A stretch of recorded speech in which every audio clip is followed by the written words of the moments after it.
Good morning, everyone. I hope your day is going well. The Amazing Digital Circus finale is coming out in theaters very soon, and I think it's fair to say that the atmosphere around its release has been tense. People have been angry about the fact that it's releasing in theaters at all. The entire episode was leaked early. People have decided that it's chill and fine to scream at Gooseworx again. And overall, everyone just seems very upset. And all of this has had me feeling really weird and unsure about making Amazing Digital Circus videos. It was just a lot all at once, and I wasn't sure what to do about any of it. But then, my husband asked me a funny little question. Are you a fan of the Amazing Digital Circus, or are you a fan of the fandom? And you know, that really put things into perspective. I like the Amazing Digital Circus because I think it's a good show, and I'm not about to let a bunch of unpleasant people take that away from me. So today we're going to come together and theorize about what might happen in the finale. All of this is being written before I go to see the episode, and I'm fully expecting that a lot of this will turn out to be wrong, but that's okay, because we're just doing this for the love of the game, baby. I will say though, given how crazy everything has been, I'll be taking some precautions regarding spoilers in my comments section. There's a setting you can put on a video where all comments are held for approval before anyone can see them, and I'm planning to use this as a kind of jail to hold all the comments until the YouTube release. So please, feel free to leave a comment, it's just that it probably won't show up for like 2 weeks. If you were looking for an opportunity to write a slightly delayed message to yourself, now's the time to do it. I'm going to be honest, doing this will probably tank the video's performance to an astronomical degree. So if you end up liking this video, please take the time to send it to a friend or give it a like or something. Just anything to make sure that this video reaches an audience, because I don't think the algorithm will be helping me with this one. And another thing, after I see the episode in theaters, I'm going to do a casual, nearly unscripted review of it while my impressions are fresh. This will be publicly available after the YouTube release, but if you'd like to see it early, that will be available on my Patreon. And you should subscribe because I'm planning to do an analysis of every important character in the finale on a weekly basis after the YouTube release. What? Who said that? Wow, what a crazy idea. Anyway, I think it's time that we get started. Grab some water, a low-poly loaf of bread, and get comfortable. Let's talk about the Amazing Digital Circus finale. Okay, so the way that I'm going to be theorizing today is a little bit weird and probably not what people are used to when it comes to theories on YouTube. It's going to be very meta and focusing more on what makes sense from an outside story and themes perspective, rather than what makes sense based on clues given throughout the series. We'll have a tiny little tinfoil hat section at the end, but other than that, as I said, it's going to be pretty meta. I don't really know how to explain it except to just start talking, so if you don't mind, let's just get into it. How exactly is this going to end? When we were last in the circus, we left things in a pretty weird spot. Kane was dead and the circus was gray and sad, and we really didn't know where we were gonna go from there. But realistically, there are only a few ways that the story can end for our characters. Number one, there's a way to escape from this circus, and they do, or they don't for some reason. Number two, there is no way to escape, and it's really bad for everyone involved. And number three, there's no way to escape, and they're coping with it. There are a lot of different ways that these outcomes can happen, but I think that if you really boil things down, this is what we're going to be working with. So let's talk about what's most likely to happen. Number one, the possibility of escape. I don't want to write off escape completely as an option, but at this point it feels pretty unlikely. Episode 7 went out of its way at every turn to look at the theories of escape and go, nah. And it really doesn't feel like the direction that the series wants to go at this point. Again, I don't want to dismiss the possibility entirely because there is the option of there being a super secret double twist, but it's very likely that whatever they'll be dealing with in the finale, it's not going to be searching for an exit. However, I will bring up the thought that it could be interesting if there is a way to escape and some characters decide not to go for some reason.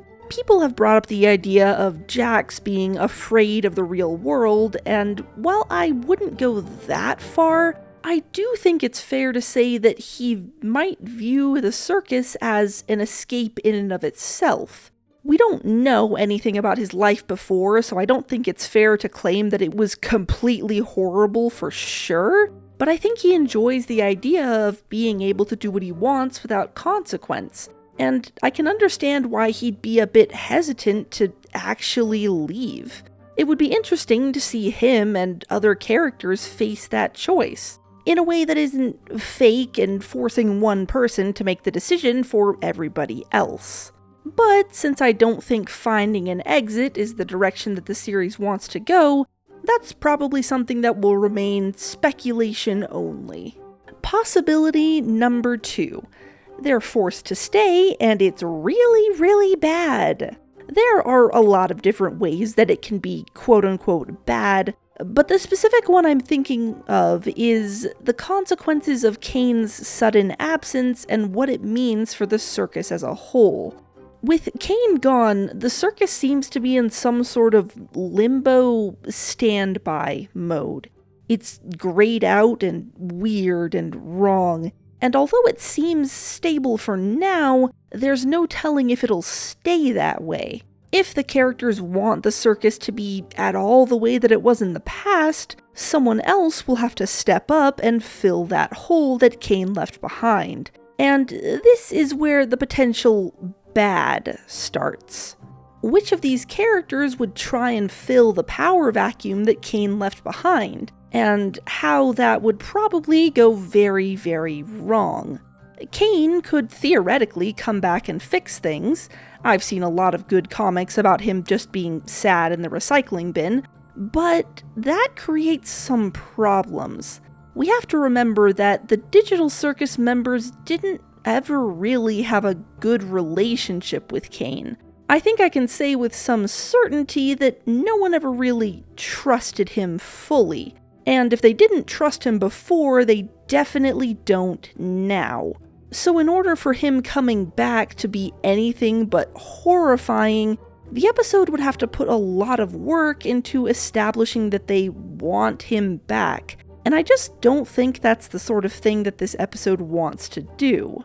Plus, with Kane being dead, we're now faced with a very interesting concept. What if Am, from I Have No Mouth and I Must Scream, died one day and left the humans alone in their torture chamber? It's a really interesting thought experiment, and I'm a little bit sad that we only get one episode to kind of explore the implications of it, but it is what it is. So far, when it comes to the idea of a hostile takeover situation, the advertising around the finale has positioned Jax as being the one to do it. And in a way, it makes sense. Technically, all humans have the ability to conjure, according to Kinger, but Jax seems to be especially skilled at it. His decision to make his coping mechanism being a cartoon character has definitely prepared him for this. He could theoretically take over, and with Jax being in such an unstable emotional state, this takeover probably wouldn't be good for anyone, even if he has the most technical skill when it comes to doing it. The teasers are framing him as something unstable, planting the idea in your head that there's a possibility for him to become the next tyrant of this space. And I have to say that I just don't buy that at all. Putting aside the fact that I think a lot of these teasers are attempting to make fans think one thing when the episode does something completely different, I don't think Jax is the type of person to actually go off the deep end and become tyrannical like that.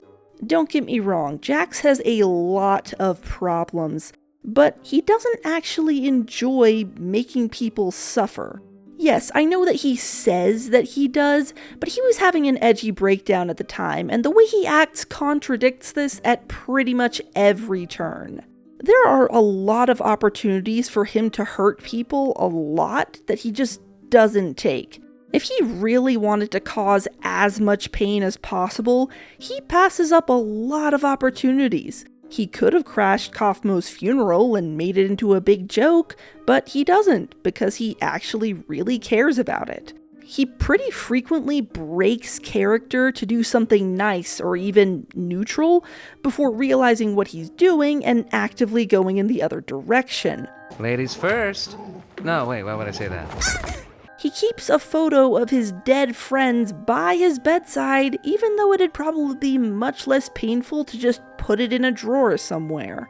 Jax is a jerk a lot of the time, and I don't think anyone will deny that. But at his core, he is not a terrible person. He is someone who is lonely and sad and deeply terrified that everyone around him will realize that he's an actual person with emotions and thoughts beyond surface-level rage baiting. He acts like he's above everything, but I strongly believe that he knows where the line is. There are some things that he thinks go too far, and he sticks to that, nearly all of the time. Is it possible that the episode will buck these expectations and have him give in to his worst impulses? Yes, it's entirely possible. But if that happens, I don't think it's gonna become the new status quo. I think it'll probably be more like he has a breakdown and then can't handle it. The primary emotion that he's feeling right now, I think, is guilt. And his arc this episode is going to center on him having to process the emotions that he really hasn't let himself. The bottom line is, I think Jax will probably have a breakdown this episode, but it's not going to result in him making himself king of this circus universe or anything like that. But if Jax doesn't end up taking over, who will? And maybe the better question is, should anyone? I just spoke about the possible dangers of leaving the circus as is, and the characters probably have a desire to return to normalcy in some sense, but I don't think having anyone in charge this way would necessarily end well. Being the ringmaster in this circus doesn't just make you a leader, it puts you in a position of power above everyone else. Even if that person has good intentions and you like them, that sort of dynamic can inevitably lead to problems. Sure, maybe Kinger would do a pretty good job, but people wouldn't really be able to see him as the friend/dad that they do now if he's controlling every aspect of their lives. They're not really in a position to want someone to tell them what to do all the time, even if it's with the best of intentions. And all of this is assuming that someone even could take over in this capacity. Cain made this world specifically for others, but he placed himself on top.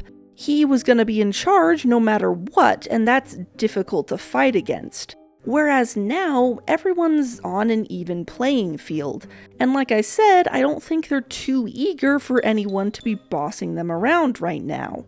I'm not saying that everyone here has an inherent desire to even do that. I'm just saying that if someone tried, they'd probably run into more trouble than they were expecting. Jax is technically the best at conjuring, yes, but Pomni has shown us that it's fairly easy to learn as long as you're willing to disregard the laws of physics. The bottom line is, I don't think things can really go back to the way they were. Even if someone tried to do that, the others would probably push against it because things are just different now. But at the same time, I don't think that things will stay in the dark place that they are now. Which brings us to possibility number 3. Everyone is stuck here and it kinda sucks, but they're finding a way to cope with it. I think this is probably most likely from a storytelling standpoint. At least to me, it feels like a natural conclusion to the themes that we've been seeing over and over again in the series. Time and time again, we see that the solution to the problem of an episode is emotional connection. Coping well in this environment is about trust and honesty. By letting someone know that they're cared for and loved, that person can gain the strength to find happiness, even in a place as existential as the circus. This series has never really been about defeating some greater evil. It's always been about how relationships are inherently valuable and important. This is something that we see in nearly every episode. Pomni and Kinger are only able to escape the haunted house after they have an emotional moment together. The fast food episode isn't complete until Gangle has rejoined the group. The arcs of Ragatha and Jackson Pomni in the gun episode directly mirror each other, with Ragatha able to grow and see a path forward while Jax refuses to make those connections and has a really bad time because of it. Over and over again, the series says that you can't always control your environment, but there is inherent value and comfort in helping others and letting them help you. It's easy to be cynical and claim that nothing matters and you'll just do whatever personally feels good for you, but that's a response that's just not sustainable, and eventually it'll eat you alive. Being there for people and letting them be there for you is ultimately the right choice, even if it's the most difficult one. And I think this is the big message that the Amazing Digital Circus is trying to send. And the last episode will be the characters finally internalizing it. Even if they have more control than they ever did before, they'll eventually realize that all they have here is each other. And it's better to rely on other people than to try and do everything yourself. Is this going to be an easy realization? Absolutely not.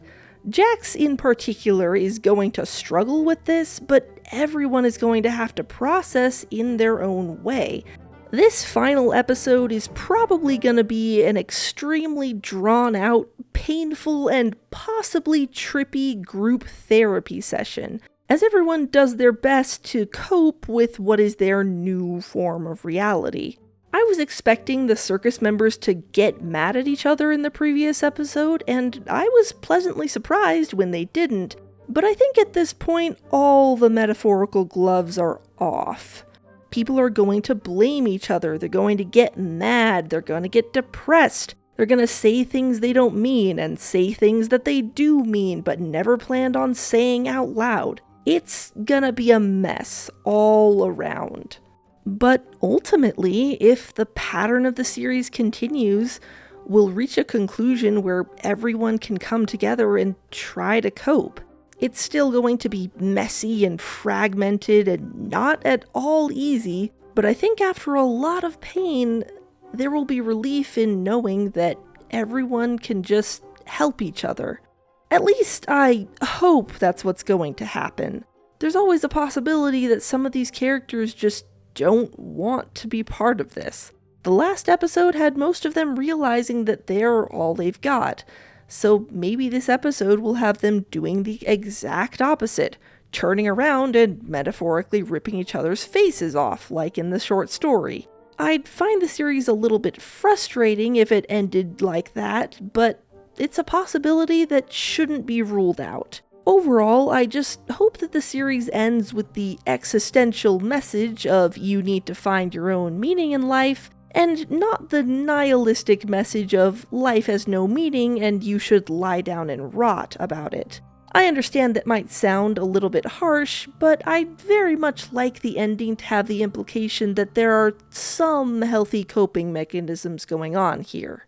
Okay, that last bit got a little bit heavy, and this analysis has been more than meta enough, so now I'm gonna have a little bit of fun and put on my tinfoil hat, with a few theories that aren't really substantial, but I wanted to mention them anyway. There's something weird going on about everything, and I just don't know what it is, and it's kind of driving me crazy. It mostly has to do with the fact that the events of the last episode have a lot of parallels to the escape adventure. Like, a lot.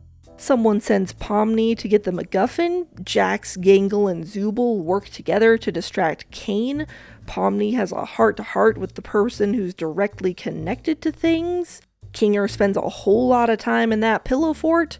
Obviously there are differences, like Ragatha joining the distraction crew, but if you're looking for it, the story beats of the plot are very, very similar in a way that I just find a little bit weird. I'm one of the original programmers of the Digital Circus. I was part of a team of experts employed by C&A to bring this place to life. I remember C&A. That was just an adventure, right? No, C&A is a real company. I worked for them. Kinger was one of my co-workers, back when he was still... You made Kane? Partially, yes. I got a few pointers from, I can't remember his real name, but his circus name was Scratch. If we were to access the master console hidden deep within Kane's office, we could terminate it and forcibly awaken everyone who's hooked up. I'm certain I could alter his code, or at least temporarily put him to sleep until we know how to fix him. I would just need access to a console. You wanna get dinner together? Gasp! A human wanting to hang out with me? Do you want to hear a list of things we've decided we love about you as our God and Savior? Whoa! Now we're talking! Part of me is worried that all of this is part of some bigger game, and the ultimate rug pull is yet to come. I'm not really confident on this though, because it could just be a weird coincidence. Honestly, this moment where Jax runs off and panics and says this is real feels a little bit directed at me, like the episode is just reaching through the screen and poking me like, hey, it's real. I know it looks similar, but I need you to know that it's real. The only character that was truly doubtful is now saying that it's definitely real. You need to trust me from a meta perspective. You're reading too much into this. And I understand that I probably am reading a little too much into it. But I can't shake off the feeling that there's just something off here. And it really gets to me. And for this next theory, I must once again emphasize the red string involved when I say that Pomni is an AI sent into the computer in an attempt to fix the deteriorating situation. This is the result of me noticing a couple of things I thought were weird and struggling to string them together in a way that made even a slight bit of sense. It is nonsensical in many aspects and full of so many holes you could probably stick your entire arm through it. But just in case there's a tiny, microscopic chance that I'm onto something, I'm going to tell you about it. And no one is allowed to be mean to me because this is my channel and I do what I want. So here are the observations. There's a weird line in Mildenhall Manor said by Pomni. I knew it would end up like this! He just wants me to suffer. I always thought this line was kind of weird because it doesn't really make sense for where she is in the series. Her being afraid that Kane just wants to torture them isn't really a fear she's expressed. She's mostly just been incredulous that their lives are LARPing and tried to get confirmation that the NPCs won't be coming alive again. You can maybe infer that this is a worry of hers, but for such a specific and pointed line, I would have expected more setup. And she's also only been here a few days, but this line implies that she has a certain familiarity with Kane, to the point where she feels like he's targeting her specifically. It just always felt a little bit weird. Kane brings up the idea of not being able to tell an AI from a human, and while it's played as a joke, I feel like it's planting a seed that hasn't really gone anywhere yet. Pomni's color scheme is primarily red and blue, which we now know are the two different colors of the original AIs. This implies a connection of some kind. And, yeah, that's about it. Wait, Llama, was that the only evidence you had? Yep! I told you, this theory can barely be called a theory at all. I made the thing. You think I don't realize how flimsy it looks? Hello, it is 4:30 in the morning, and there's some evidence I forgot to record that's kind of integral. So basically, when Kane is mushing all the circus members into sculpture, he says that humans aren't a good sculpting material because they lack relatability. And then later he grabs Pomni and is like, oh yes, the relatability I was looking for, which implies that Pomni is not human. Ta-da! Okay, back to the video. But there are some things I noticed that just weren't leaving me alone, so I decided to get creative and try and red string my way to an explanation.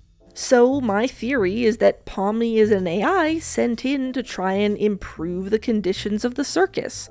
Throughout the entire series, she is shown to be someone who is helping the situation, and she does manage to reason with Kane on several occasions. Is all of this extremely circumstantial, given the fact that she's a main character? Yes, I'm well aware of this.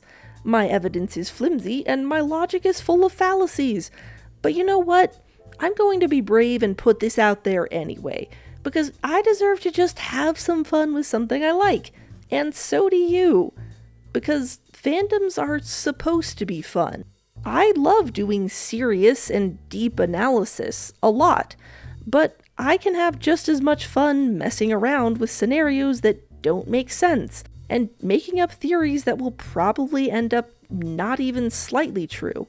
And I think that people need to remember that as much as all of us are passionate about this series, we should remember that at the end of the day, it's just a show that we happen to like, and it shouldn't be something that provokes harassment or vitriol or rage.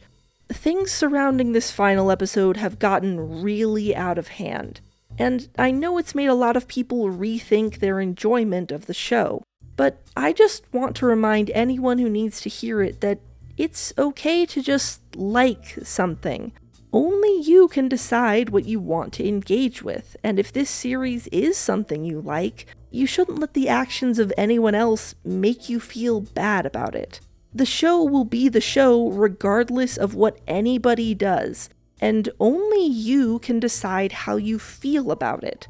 And I think remembering that and engaging kindly with others who are trying to figure out their own feelings is the first step in making something that's a little bit better than what we've been doing.